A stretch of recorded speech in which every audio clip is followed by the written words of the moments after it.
sounds you hear from far and near vibrates the bones inside your ear. The message travels through your brain, and the sound you hear is explained.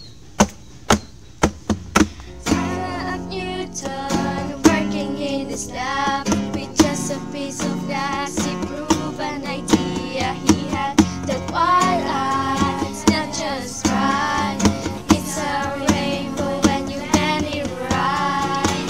The sounds you hear are everywhere, moving in waves through the air, traveling through solids and liquids too.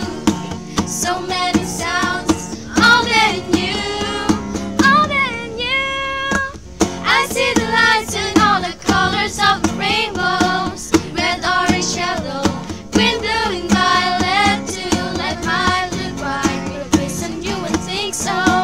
Red, orange, yellow, green, blue, and violet too.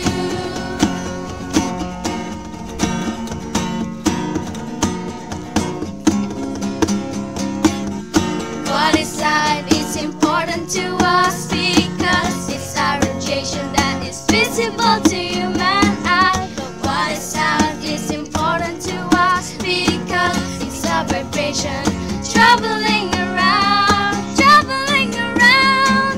I see the lights and all the colors of the rainbows, red, orange, yellow, green, blue, and violet too. That might look right, but the reason you would think so.